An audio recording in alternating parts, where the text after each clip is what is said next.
পৃথিবীর সবথেকে শক্তিশালী দেশের কথা বলা হলে আমেরিকা, রাশিয়া, ব্রিটেনের নাম সবার উপরে আসে।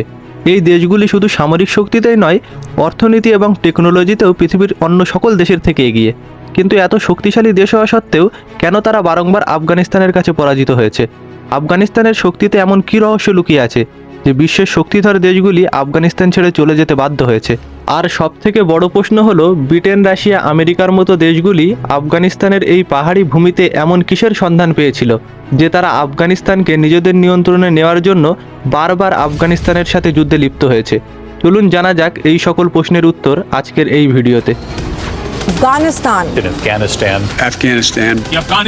Afghanistan.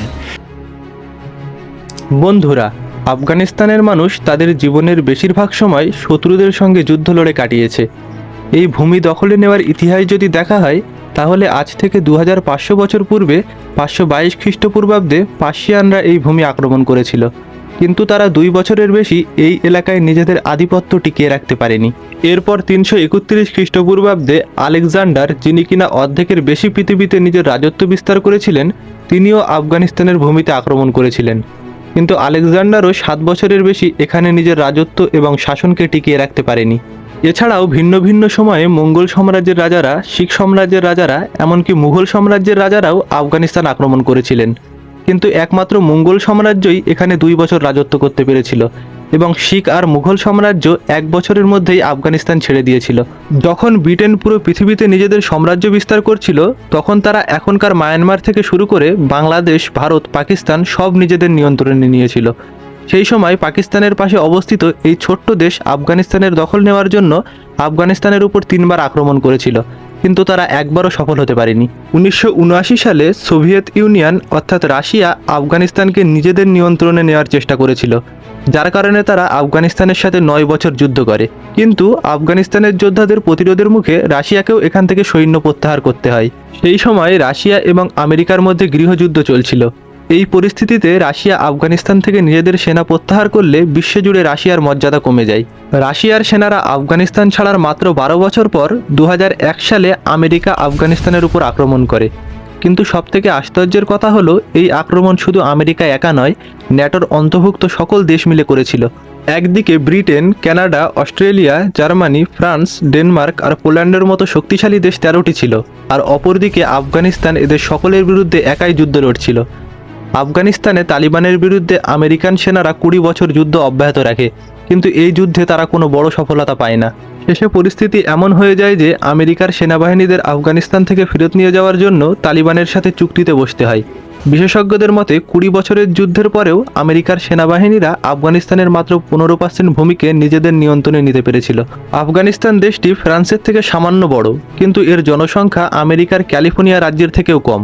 কিন্তু প্রশ্ন হলো, এত ছোট্ট একটি দেশ নিজেদের থেকে 10 গুণ বড় এবং শক্তিশালী দেশের বিরুদ্ধে কিভাবে যুদ্ধ করে আসছে?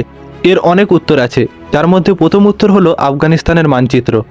আফগানিস্তান কয়েকটি আলাদা আলাদা গোষ্ঠীতে বিভক্ত, যার মধ্যে রয়েছে উজবেক, তাজেক আর পাশতুন। আফগানিস্তানের পুরো বর্ডার আফগানিস্তান নয়, বরং তার পাশের শক্তিধর দেশগুলি 120 বছর আগে তৈরি করেছিল। যদি আফগানিস্তানের ম্যাপ দেখা হয়, তাহলে আপনি দেখবেন এটি একটি ল্যান্ডলক কান্ট্রি। অর্থাৎ যদি কোনো শত্রু দেশ আফগানিস্তানের উপরে স্থলপথে হামলা করতে চায়, তাহলে তাকে আফগানিস্তানের প্রতিবেশী দেশ অর্থাৎ ইরান, তুরস্ক, উজবেকিস্তান, তাজিকিস্তান, চীন বা পাকিস্তানের উপর দিয়ে আফগানিস্তানের ভূমিতে প্রবেশ করতে হবে। কিন্তু কোনোভাবে যদি শত্রুপক্ষ বর্ডারের কাছে পৌঁছে যায়, তাহলে তাদের আফগানিস্তানে প্রবেশ করতে গেলে বড় বড় পাহাড় অতিক্রম করতে হবে। পাহাড়গুলি এতটাই উঁচু এবং ভয়ঙ্কর যে এই পাহাড়ে সার্ভাইভ করা বা পাহাড় অতিক্রম করতে পারাকে প্রায় অসম্ভব মনে করা হয়। এই পাহাড়গুলি আফগানিস্তানের 75%-এর বেশি ভূমি দখল করে রেখেছে।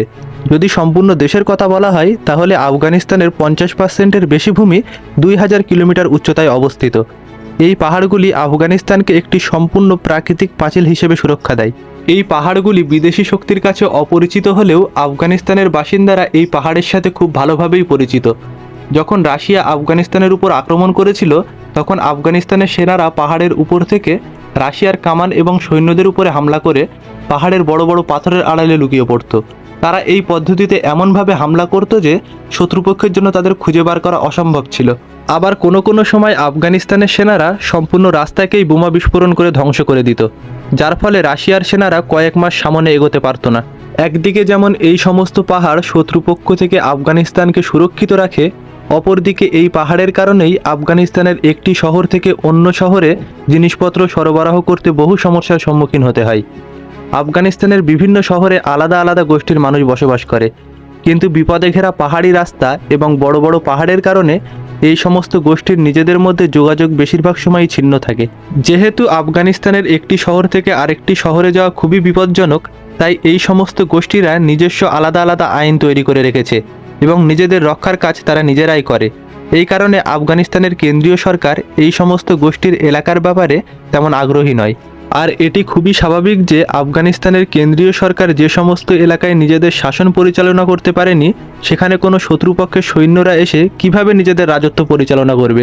আফগানিস্তানিদের এত প্রতিরোধের সত্ত্বেও 1979 সালে আফগানিস্তানের কোস্ট শহরে রাশিয়ার সেনাবাহিনীরা নিজেদের ঘাঁটি তৈরি করতে সফল হয়। এই ঘাঁটিটি আফগানিস্তানের এমন একটি স্থানে তৈরি করা হয়েছিল যার চারিদিক পাহাড়ে ঘেরা ছিল। এই সুযোগটি কাজে লাগিয়ে আফগানিস্তানের সেনারা পাহাড়ের উপরে নিজেদের অস্ত্র সরঞ্জাম নিয়ে রাশিয়ার সেনাবাহিনীদেরকে ঘিরে ফেলে এবং এই ঘাঁটিটি যেখানে তৈরি করা হয়েছিল সেখানে আসার সব পথ আফগান সেনারা নিজেদের নিয়ন্ত্রণে নিয়ে নেয়। এই কারণে পরিস্থিতি এতটাই খারাপ হয়ে যায় যে আফগানিস্তানে থাকা রাশিয়ার সেনারা হেলিকপ্টারের মাধ্যমে সরবরাহ খাবারের উপর নির্ভরশীল হয়ে পড়ে। যখন আমেরিকা আফগানিস্তানের উপর আক্রমণ করেছিল, তখন ন্যাটোর অন্তর্ভুক্ত সকল দেশের মোট 1,30,000 সৈন্যকে আফগানিস্তানে পাঠানো হয় এবং এই সকল সৈন্যদের প্রত্যেক দিনের পর্যাপ্ত পরিমাণ খাবার থেকে শুরু করে এক স্থান থেকে অন্য স্থানে নিয়ে যাওয়ার জন্য ট্রাক, কামান পাকিস্তানের খেইবার পাসের উপর দিয়ে পাঠানো হতো। আফগানি সেনারা তখন খুব ভালো করেই জানতো যে আমেরিকার জন্য খেইবার পাস কতটা গুরুত্বপূর্ণ। এই জন্য তারা পাহাড়ের উপর থেকে পাকিস্তান থেকে আসা প্রত্যেকটি ট্রাকের উপর আক্রমণ করে সেগুলি ধ্বংস করে দিত। এমনকি 2009 সালে আফগানি সেনারা খেইবার পাসের এমন একটি গুরুত্বপূর্ণ স্থান ধ্বংস করে দিয়েছিল যে সেখান দিয়ে সৈন্যদের জন্য অস্ত্র এবং খাবার নিয়ে যাওয়া সম্পূর্ণ বন্ধ হয়ে গিয়েছিল। এত বেশি সংখ্যক সৈন্যদের খাবার এবং অস্ত্র আকাশপথের মাধ্যমে সরবরাহ করা সম্ভব ছিল না। এই সুযোগটি কাজে লাগিয়ে আফগানি সেনারা ন্যাটোর সেনাবাহিনীদের উপর এবং তাদের ব্যবহারের জন্য নিয়ে যাওয়া সরঞ্জামের গাড়ির উপরে এতটাই নিখুঁতভাবে আক্রমণ করত যে তাদের উপর ন্যাটোর সেনারা পাল্টা আক্রমণের জন্য কোনো সুযোগই পেত না। ন্যাটোর সৈন্যরা আফগানিস্তান থেকে তালিবানদের মুছে ফেলার জন্য আফগানিস্তানের গভর্নমেন্টের সাহায্য নিয়েছিল এবং আফগানিস্তানের কিছু সাধারণ মানুষদের এই যুদ্ধের জন্য কাজে লাগিয়েছিল। নিঃসন্দেহে তারা কিছু কিছু স্থানে সফলতা পেয়েছিল, কিন্তু 20 বছরের অর্থব্যয় এবং আমেরিকা সহ ন্যাটোর অন্তর্ভুক্ত 13টি দেশের যৌথ অপারেশনের পরেও তালিবান সম্পূর্ণ সক্রিয় ছিল এবং দিন দিন আরও শক্তিশালী হচ্ছিল। এছাড়াও 20 বছর ধরে যুদ্ধ করা সত্ত্বেও আফগানিস্তানের মাত্র 15% ভূমি ন্যাটো সৈন্যরা তাদের নিয়ন্ত্রণে নিতে পেরেছিল। হিসাব অনুযায়ী আমেরিকা আফগানিস্তানের বিরুদ্ধে দীর্ঘ 20 বছরের যুদ্ধে মোট $2.3 ট্রিলিয়ন ব্যয় করেছিল। অর্থাৎ আফগানিস্তানের বিরুদ্ধে যুদ্ধ পরিচালনায় আমেরিকা প্রতিদিন $300 মিলিয়ন ব্যয় করত। এত বেশি পরিমাণ অর্থ এবং অস্ত্র ব্যয় করা সত্ত্বেও আফগানিস্তানের 85% ভূমিতে তালিবানের নিয়ন্ত্রণ ছিল। এসব দেখে আমেরিকা আফগানিস্তান ছেড়ে দেওয়াটাই সঠিক মনে করেছিল এবং 2021 সালের 30শে আগস্ট আমেরিকা তার সৈন্য আফগানিস্তান থেকে প্রত্যাহার করে নেয়।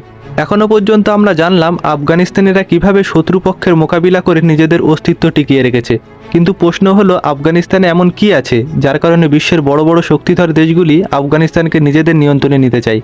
এই প্রশ্নের উত্তরও আফগানিস্তানের মানচিত্রে আছে। আফগানিস্তান এশিয়ার মহাদেশের এমন একটি স্থানে অবস্থিত যাকে হার্ট অফ এশিয়া বলা হয়।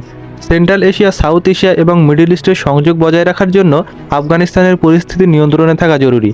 আর এটি পরিষ্কার যে আফগানিস্তানকে যে নিয়ন্ত্রণ করবে সে এই অঞ্চলের সকল দেশের জন্য গুরুত্বপূর্ণ হয়ে উঠবে। এই কারণেই পৃথিবীর অন্যতম শক্তিধর দেশগুলি আফগানিস্তানকে নিজেদের নিয়ন্ত্রণে নিতে চায়। আশা করি এই ভিডিওটি আপনার ভালো লেগেছে। ধন্যবাদ।